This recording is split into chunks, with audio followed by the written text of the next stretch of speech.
Ya, Assalamualaikum warahmatullahi wabarakatuh. Waalaikumsalam warahmatullahi wabarakatuh. Alhamdulillah, wassalatu wassalamu ala rasulillah. Asyhadu an la ilaha illallah wahdahu la syarikalah. Wa asyhadu anna Muhammadan abduhu wa rasuluhu amma ba'd. Saudara sekalian, puji syukur kehadirat Allah Subhanahu wa taala. Mari kita senantiasa panjatkan karena kita masih diberikan nikmat yang luar biasa, kita bisa berjumpa. Mudah-mudahan semuanya perjumpaan ini membawa berkah dari Allah Subhanahu wa taala. Pada sehat semuanya ya. Oke, yang berikutnya kita akan membahas atau berdiskusi pada waktu yang terbatas ini. Ini kita akan diskusi sebetulnya dengan norma atau kita akan mulai dari etika moral ya. Ada etika, moral, agama, dan hukum. Ternyata beberapa yang sudah kita bicarakan ini adalah merupakan satu bagian dari suatu perilaku yang nanti bisa menjadi pedoman dan ini menjadi budaya sehingga ini dibahas di dalam sosial budaya. Oke, saudara sekalian, kita mengingatkan ini kira-kira ada gambar seperti ini kan sudah ada beberapa yang kadang dilakukan. Ini saya nggak tutup wajahnya, saya lupa ya. Kira-kira kalau yang seperti ini baik nggak gambarnya seperti ini? Tidak. Tidak baik. Tidak baiknya kenapa? Dia sambil berkendara sambil mengangkat telepon itu bisa berbahaya. Berbahaya untuk siapa? Untuk dia dan untuk yang lain juga. Iya. Karena kalau lagi ngangkat telepon terganggu kalau misal ada orang di belakang berkendara juga terus diklakson nggak dengar, itu bisa menyebabkan kecelakaan. Ya, kalau begitu ini kan perilaku perlu diatur nggak? Perlu. Nah, itulah kalau ini adalah merupakan perbuatan baik atau buruk, ya supaya nanti semua menyatakan ini perbuatannya baik atau perbuatan buruk, itu perlu diatur. Ya. Kita mengatakan baik atau mengatakan buruk itu kalau ada standarnya. Ya, makanya kita butuh pada saat orang itu melakukan perilaku, karena perilaku itu tidak semua itu mengakibatkan kondisi kebaikan untuk dirinya maupun orang lain. Ya, saat ini contoh ini menerima telepon di perjalanan dengan berkendara itu bisa dikatakan buruk. Nah, dikatakan buruk itu dari beberapa orang. Sehingga nanti kesimpulannya kalau seperti ini biar orang itu tidak melakukan, maka dibuatlah aturan. Nah, aturan itulah yang menyatakan baik dan buruk itu namanya norma. Ada norma yang nanti bisa tertulis dan ada norma yang sifatnya tidak tertulis. Dan itu nanti norma akan mengatur perilaku.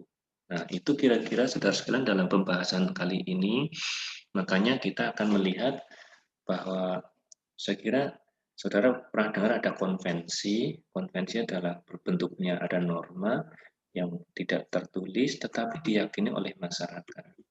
Misalnya ada yang lewat di satu tikungan itu di masyarakat meyakini itu harus membunyikan klakson.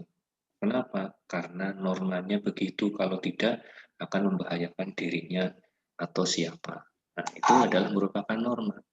Nah, seperti ini, itu secara umum nanti juga ada beberapa norma yang berkaitan dengan pola-pola kesehatan. Saya kira kemarin sudah pernah saya bahas tentang ini, makanya itu norma berkaitan nanti dengan etik. Ya. Dengan etik, kemudian kalau sudah etik itu akan etik, kemudian menjadi perilaku namanya etik. Atau nanti bisa saling lahirnya dari etik dulu kemudian akan jadi perilaku, atau dari perilaku kemudian diatur dari norma akan menjadi etik. Nah, inilah yang perlu nanti jenengan lihat di masyarakat, bahwa pentingnya orang itu ada norma.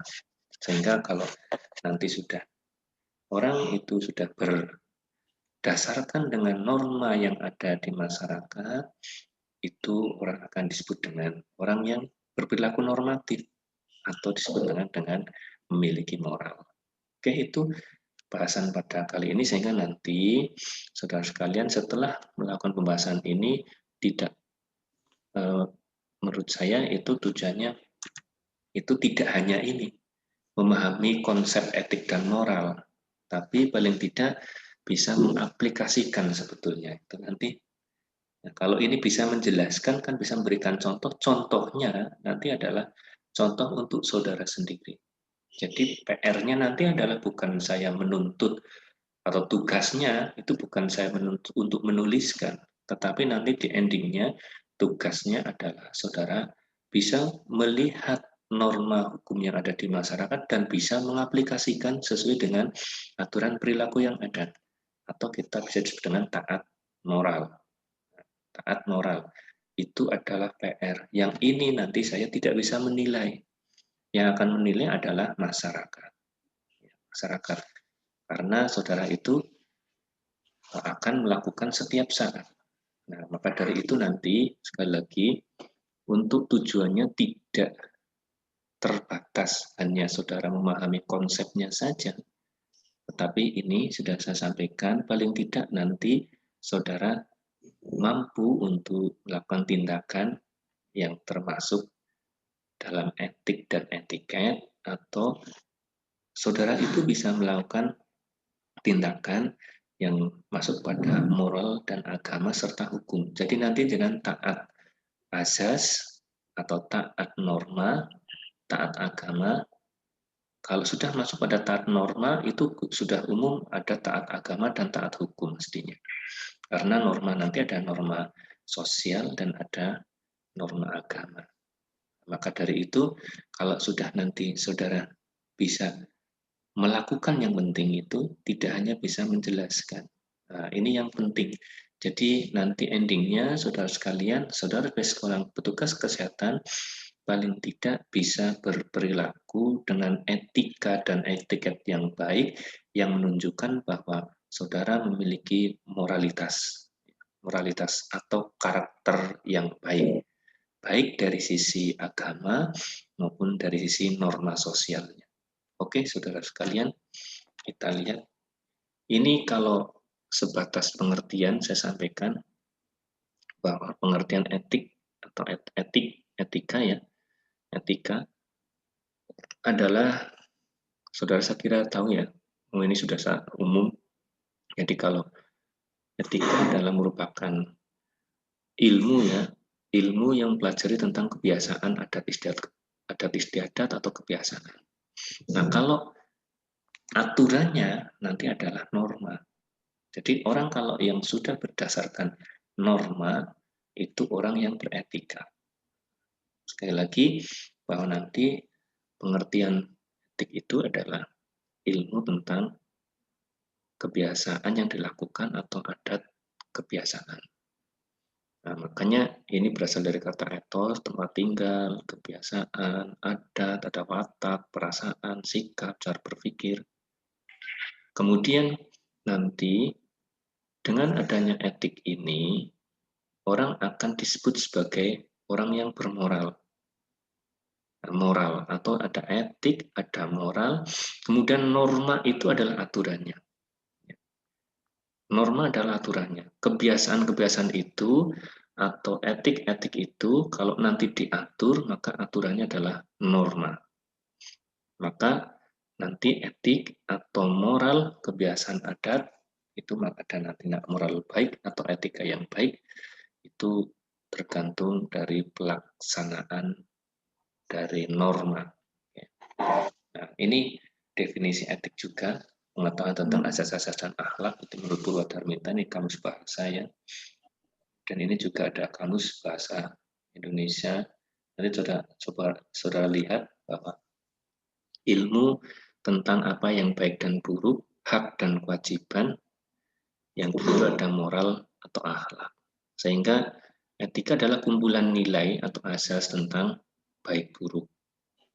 Kemudian nilai benar dan salah yang ada dalam masyarakat. Sehingga nanti ada etik, sekali lagi, etik itu adalah merupakan perilakunya, aturan perilaku. Kalau sudah menjadi aturannya, itu namanya norma.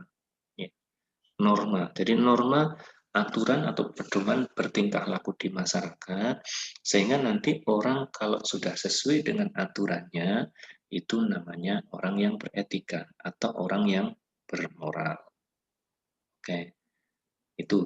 Sehingga nanti saudara sekalian, dengan norma ini atau dengan aturan-aturan yang ada di masyarakat itu yang akan membatasi. Dan nanti untuk orang dikatakan beretika yang baik, orang dikatakan melakukan norma yang baik, itu di setiap daerah akan berbeda. Ya, setiap daerah akan berbeda.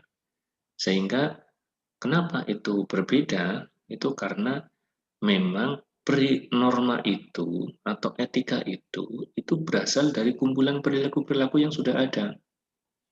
Jadi kumpulan-kumpulan perilaku-perilaku yang sudah ada, ternyata itu menimbulkan masalah yang baik atau masalah yang buruk, sehingga itulah nanti akan dibatasi. Ya, pembatasan baik dan buruk itu namanya etika, ya, etika. Kemudian batasan aturannya itu adalah namanya norma. Batasan aturannya sekali lagi namanya norma.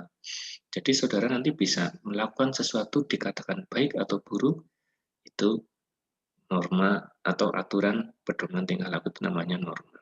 Ya. Baik saudara sekalian, maksudnya nanti ada orang mengatakan, misalnya orang mengatakan baik, tapi secara hukum atau secara norma aturan itu tidak baik. Ya, sebagai contoh, kita akan misalnya ya mendirikan halte di tempat pertigaan. Di tempat pertigaan karena di situ sering banyak orang yang menunggu. Tapi itu bisa dikatakan perbuatan kalau secara umum orang mengatakan itu baik. Karena apa? Membantu orang untuk membuatkan tempat yang nyaman. Tapi itu harus izin ke pemerintah daerah. Sehingga kalau dia tidak izin, maka melanggar norma. Dan itu bisa perbuatan yang kelihatan baik, itu bisa disebut menjadi perbuatan buruk. Nah, nanti saudara sekalian, ini secara umum ya untuk norma dan etik. Makanya nanti kita semuanya itu bisa mengatakan baik buruk itu memang dibatasi oleh aturan. Oke. Makanya nanti saudara sekalian ada istilah etik, moral. Kalau sudah masuk etik moral itu sebagai standar. Orang yang nanti berperilaku baik, maka disebut moralitas baik. Tapi kalau orang yang berperilakunya jelek, melanggar aturan norma, maka disebut dengan immoral atau amoral. Maka tindakan tidak bermoral atau tidak berakhlak itu adalah orang yang melanggar norma. Ya. Makanya nanti moralitas ini adalah ciri khas dari manusia. Maksudnya apa? Nah, coba contoh nih, ini saya sampaikan ada gambar yang seperti ini. Gambar yang seperti ini kelihatannya berdua ya. Berdua seperti ini, misalnya ada bidan dan dokter. Atau bidan dengan petugas kesehatan yang lain. Ini bisa dikatakan orang yang immoral atau orang yang moralnya bagus. Atau orang etiknya bagus, atau orang yang justru malah ini etiknya kurang. Maksudnya apa? Kalau kita berdua seperti ini pada saat tugas, tidak jadi masalah. Tapi misalnya saat tidak bertugas, berdua seperti itu melanggar moralitas. Nah, inilah contoh-contoh bahwa ternyata ada beberapa yang nanti membatasi tentang persoalan moralitas atau etik, atau nanti batasannya adalah aturan. Nah, aturan itulah yang disebut dengan norma. Oke, saudara sekalian. Sekarang setelah ada etika, nanti akan timbul etiket. Etika itu label ya, label pada diri manusia. Etika itu adalah merupakan aturannya. Atau etika itu disebut dengan moralnya. Orang yang mengatakan baik buruknya. Makanya nanti perbuatan iya dan tidak itu adalah merupakan etika. Atau aturan boleh dan tidak itu adalah merupakan etika.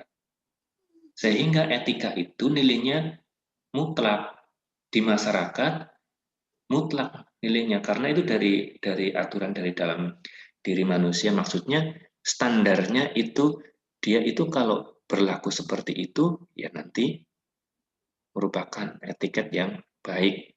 Kalau melanggar standar ya etiket yang buruk. Makanya nanti lahir ada etiket. Begitu ada aturan, ada moral, ada etika, nanti akan timbul adanya etiket atau bentuk perilaku. Bentuk perilaku yang terlihat itu namanya etiket. Contoh, sopan santun. Kemudian cara bicara. Misalnya perbuatan yang dilakukan ya cara bicara, ya dan tidak. Menjawab ya dan tidak. Itu adalah etiket. Nah, ini akan berlaku pada saat pergaulan saja. Nah, ini akan jadi masalah relatif. Masalah relatif. Karena sifatnya apa? Lahiriah. Maksudnya begini, saudara mungkin ketemu dengan orang tua akan sopan menyapa dengan Bapak, selamat pagi. Tapi sebetulnya di dalamnya itu dongkol. Nah, misalnya. Jadi orang yang etiketnya baik, belum tentu etikanya baik. Tapi kalau orang yang etikanya baik, mestinya akan lahir etiket yang baik. Ya contoh, ada orang yang pura-pura misalnya berlaku sopan, kemudian menanggapi di jalan dengan baik, dengan murah senyum, tidak taunya apa? Dia di baliknya akan mengambil barangnya. Itu kan sudah jadi masalah. Sehingga nanti orang yang baik itu kalau ini sejajar atau di masyarakat itu akan sejajar. Ya sama nanti petugas kesehatan itu supaya etiketnya baik itu kan lebih baik namanya kita memiliki perasaan empati. Empati itu bisa merasakan bahwa diri kita saat kita diperlakukan oleh seorang itu perasaannya bagaimana. Misalnya begini, kalau ternyata saudara saat sakit itu disapa suka, berarti nanti etiketnya saudara akan suka menyapa. Itu namanya orang yang bermoral baik dan etiketnya baik. Atau etikanya baik, etiketnya baik. Karena lahir dari dalam nuraninya. Tapi karena beda kalau misalnya saudara melakukan kegiatan sopan, santun, itu supaya apa? Supaya nanti ternyata kalau sopan santun kan dihargai, kemudian dihargai uang dan dihargai jabatan misalnya. Tapi begitu kalau ini hanya niatnya demikian, nanti di luar etiketnya akan berubah. Makanya nanti kalau orang yang etiketnya hanya baik, baik tidak dilengkapi dengan etikanya, biasanya itu orang akan ketahuan saat tertentu. Ya, misalnya di bergaul dengan teman itu santunnya bukan main, dengan orang lain santunnya bukan main, ternyata di rumah sama orang tua suka membentak misalnya. Atau disuruh aja susah sekali. Beda kalau diminta sama temennya, yuk kita ngerjain apa, yuk kita bantuin temen yang mana, itu baik bukan main. Tapi begitu ketemu di rumah, karena ini bukan merupakan etika, tapi hanya merupakan etiket, supaya orang itu bisa dihargai di temannya. Nah, begitu sampai di rumah tidak, makanya itu harus disesuaikan. Nah, ini yang perlu dibentuk nanti saudara sekalian di dalam saudara melihat sosial budaya yang ada di masyarakat, awali dengan ada norma apa? Ya, norma apa yang ada di masyarakat yang menjadi pedoman untuk bertingkah laku. Nah, itu baik dan buruk itu kadang pedoman di masyarakat itu belum tentu baik bagi kita. Dan kita baik belum tentu baik di masyarakat tersebut. Nah, karena mereka memiliki norma masing-masing. Oke, makanya nanti etika sebagai norma atau nanti etika atau sebagai penuntun perilaku, saudara sekalian ini ada penuntun perilaku, itu nanti akan dibagi dua, ada etika umum dan etika khusus. Atau norma nanti lahirnya ada norma umum dan norma khusus. Norma umum adalah norma yang berlaku di masyarakat umum. Norma khusus nanti ada etika khusus, misalnya etik profesi. Makanya ada kode etik profesi, aturan profesi. Ya, misalnya kalau umum kan dianjurkan untuk jujur. Jujur walaupun tidak semua yang kita tahu boleh dikatakan. Nah, kalau nanti di etika khusus, etika profesi, jujur tapi tidak boleh menyampaikan sesuatu dari kondisi klien, apalagi kondisi yang tidak baik klien untuk kepentingan umum. Tidak bisa. Ini hanya untuk kepentingan perawatan di kebidanan. Atau nanti kalau di muka umum, kalau dimintai sebagai saksi untuk pertanggungjawaban secara hukum. Itu baru, itu namanya etika khusus. Makanya nanti aturan ada aturan umum dan aturan khusus, ya, profesi tadi ya. Kemudian nanti ada juga ada yang etika umum, nanti ada berkaitan dengan undang-undang secara umum. Kemudian nanti kalau yang khusus nanti ada undang-undang secara khusus atau peraturan-peraturan secara khusus. Termasuk nanti etika khusus ada etika agama atau norma agama. Norma agama itu khusus bagi penganutnya saja.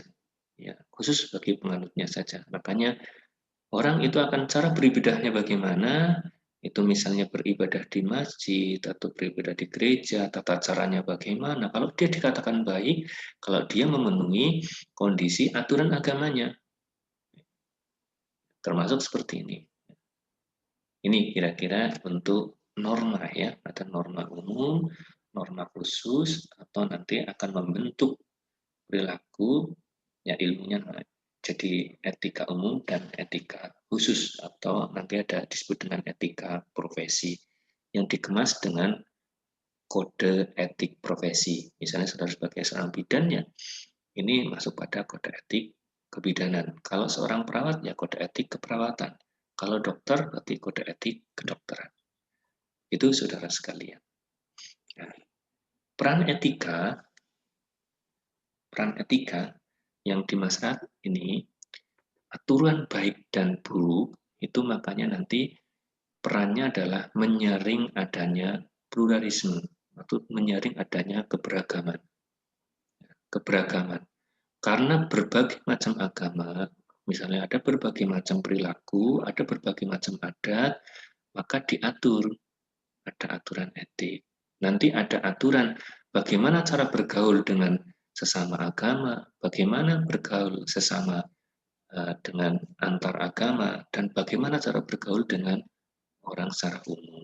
Itu makanya akan dibuat pedoman di dalam interaksi di manusia di masyarakat, sehingga nanti bisa etika itu aturannya bisa untuk mengatasi perbuatan yang non etik. Orang dikatakan itu berbuat non etis itu kalau memang melanggar aturan yang ada di kelompok masyarakat. Ya. Misalnya saudara sekalian melakukan hubungan percintaan antara sesama jenis. Kalau di tempat kita di Indonesia, kalau itu memang secara norma, secara etiknya itu masih disebut bahwa kalau berhubungan dengan sesama jenis itu merupakan persoalan yang non etis, ya non etis. Makanya itu mesti orang kalau yang berbuat demikian itu disebut dengan perbuatan non etis. Nah, termasuk nanti ini kalau membatasi adanya profesi, saudara sekalian. Etika kan yang etika khusus misalnya orang itu masuk etis non etis di etika khusus kalau memang sesuai dengan kode etiknya. Kalau tidak sesuai dengan kode etik untuk profesi nanti ada istilahnya malpraktik. Ya, istilahnya adalah di situ adalah malpraktik karena kalau profesi berkaitan dengan praktek profesi yang melibatkan perlakuan khusus boleh dan tidak. Nah, kemudian yang berikutnya bisa mengatasi culture shock. Maksudnya culture shock itu penentangan budaya yang berbeda. Kalau sudah ada batasan normanya, ada aturan etiknya, maka orang bisa melakukan kondisi perilaku yang sesuai dengan keyakinannya. Nah, keyakinannya. Karena ini sudah diatur dengan etik. Oke. Kemudian meningkatkan kepedulian etis. Ya, saya kira ini sangat jelas ya, karena ada aturan etik, maka begitu orang melakukan sesuai dengan koridor aturannya, itu akan lebih enak. Sehingga orang itu akan memberikan penghargaan pada orang yang taat aturan. Baik ini penghargaan itu secara langsung atau penghargaan yang secara tidak langsung di masyarakat. Sehingga orang yang melakukan perbuatan yang etis biasanya juga di masyarakat itu akan disegani. Atau nanti akan menjadi model sehingga disebut dengan role model etik atau role model norma. Sehingga orang itu paling tidak ya disebut dengan orang yang sopan, normatif, orang yang bermoral. Begitu saudara sekalian. Nah, nanti kalau ada yang ingin klarifikasi langsung boleh bisa raise hand. Kemudian yang berikutnya ada moral dan agama. Moral, etik, atau aturan-aturan berperilaku dan agama, ini kalau ada beberapa aturan berperilaku termasuk ada perilaku tentang ibadah, perilaku tentang boleh dan buruk yang diatur dengan koridor ibadah itu dikemas di dalam agama. Makanya nanti orang melakukan ritual seperti ini baik, ritual seperti ini buruk, itu kalau di dalam agama itu tergantung dari penganutnya. Makanya misalnya kalau ada orang yang maaf, kalau misalnya ada orang yang melakukan perbuatan, misalnya memberikan sesaji di jalan atau di tempat-tempat yang angker misalnya. Karena keyakinannya memang demikian, mereka karena agamanya apa, misalnya Hindu, di sana dianjurkan, yaitu adalah merupakan hal yang baik menurut mereka. Tapi misalnya menurut Islam itu menjadi hal yang tidak baik. Termasuk misalnya ada makanan-makanan tertentu, sehingga agama itu mengatur praktek perilaku. Praktek perilaku. Contoh, jujur, ikhlas, dan sebagainya. Nanti definisinya akan berbeda. Kalau jujur saya kira hampir sama ya, mengatakan atau berperilaku sesuai dengan apa yang sebenarnya. Jadi mengatakan sesuai yang ada di dalam hatinya. Itu namanya jujur atau berperilaku sesuai dengan aturan yang ada. Itu namanya jujur. Tetapi kalau ikhlas, kan nanti definisinya akan berbeda-beda. Misalnya ikhlas, yang disebut ikhlas itu tanpa pamrih, memberikan tanpa pamrih, melakukan tanpa pamrih, hanya menghadap ridho dari Sang Pencipta. Ya, Sang Penciptanya siapa? Kalau agama Islam, Sang Penciptanya Allah, yaitu kita mengharap ridho dari Allah Subhanahu wa taala, itu namanya ikhlas. Itu praktek perilaku. Inilah yang disebut ikhlas yang demikian. Tapi barangkali nanti di agama lain dengan model definisi ketuhanan yang berbeda, itu nanti akan berbeda. yang disebut dengan tingkat keikhlasan. Nah, berbuat ikhlas, misalnya saudara itu merawat pasien dengan agama yang berbeda, namanya ikhlas. Ya seperti apa? Ikhlas kalau dari sisi agama Islam itu ya kita tanpa pamrih, tidak melihat nanti kita akan dapat bayar berapa, yang penting pasien sembuh, mudah-mudahan ini akan jadi nilai ibadah bagi kami, misalnya bagi saya, kemudian setelah itu Allah akan meridhoinya. Nah itu kan namanya ikhlas. Jadi tidak mengharap, kalau tidak dipuji tidak masalah. Bahkan kalau kita sudah ikhlas, begitu ada orang yang mencela, tidak sakit hati. Nah, tidak sakit hati. Itulah namanya praktek perilaku yang diatur contoh-contohnya. Nah, kemudian moral agama penting karena ini mutlak nilainya ya. Karena nilainya mutlak. Mutlak kenapa? Karena ini berasal dari Sang Pencipta, dari Tuhan Allah semesta alam. Itu kalau dari sisi agama Islam dan semuanya ya. Karena misalnya dari keyakinan yang lain, kalau sudah jadi keyakinan agama di agama yang lain, karena mereka itu keyakinannya bahwa moral agama adalah datangnya dari Sang Pencipta, atau berasal dari Tuhan, ya itu akan diyakini bahwa itu adalah merupakan kebenaran. Makanya nilainya mutlak. Ya, nilainya mutlak. Ini akan jadi ya contoh saja misalnya ya, orang tidak boleh, maaf, misalnya di agama Islam tidak boleh atau haram hukumnya untuk makan yang berasal dari darah, misalnya dari darah. Itu kalau orang yang memakannya, maka itu namanya orang yang melanggar moral, orang melanggar agama, atau dia kalau dari sisi Islam dia adalah berperilaku jelek. Tapi berbeda kalau dengan agama yang lain barangkali, yang tidak ada mengharamkan tentang tadi darah. Makanya sekali lagi moral agama itu memang benar dan tidaknya sesuai dengan yang dianutnya. Kalau dia meyakini atau menganut agama itu, ya mesti akan berpedoman dengan nilai norma agamanya. Begitu saudara sekalian, untuk moral yang berkaitan dengan agama, makanya ini nanti akan membentuk perilaku-perilaku tertentu.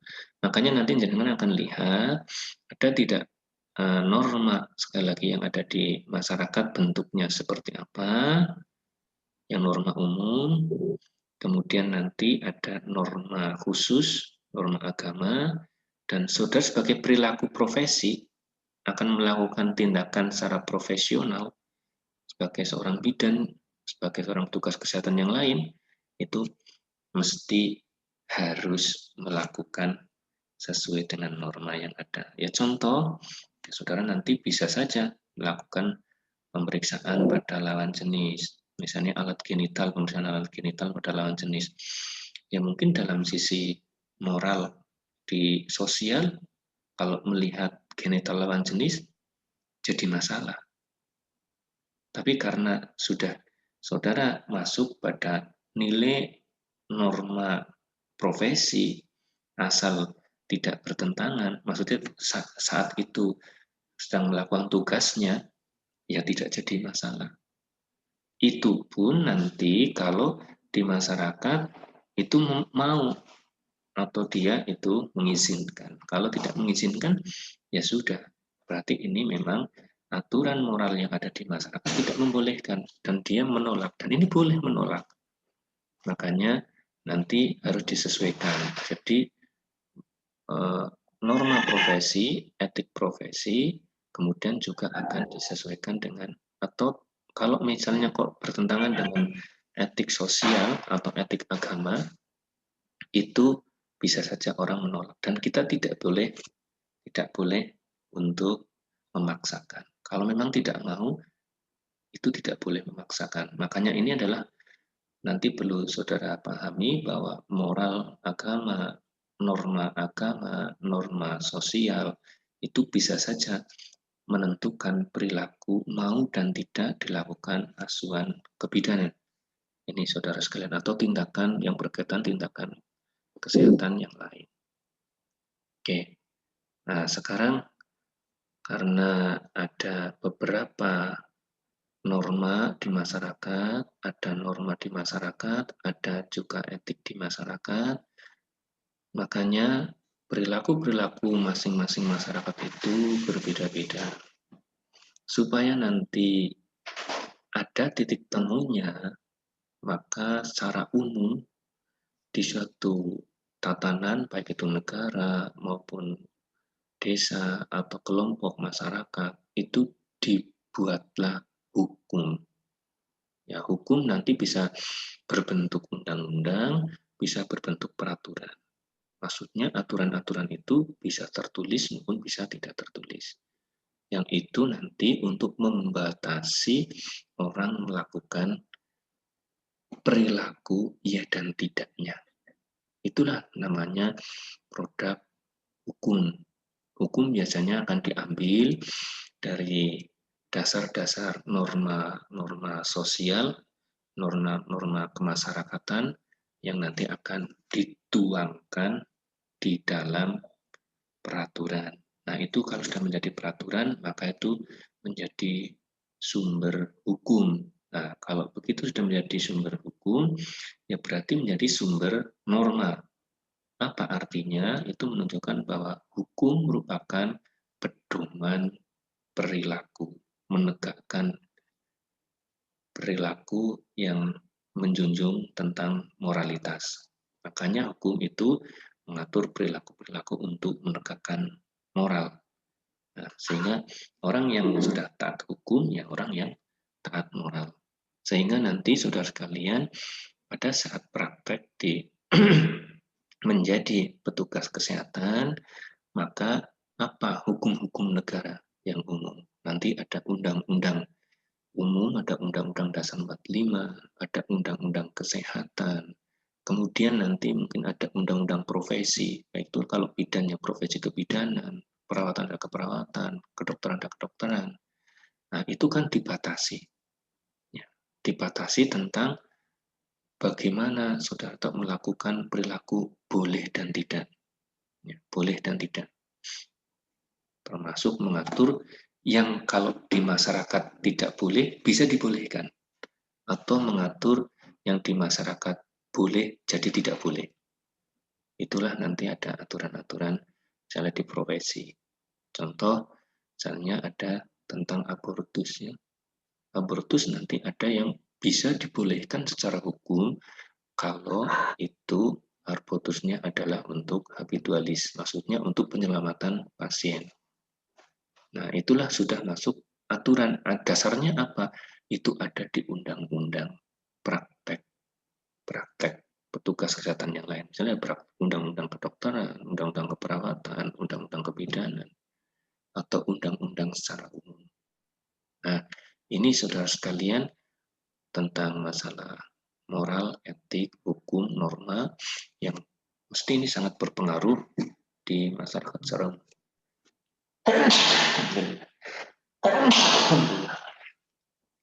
Demikian, ada yang bisa saudara sekalian klarifikasi barangkali.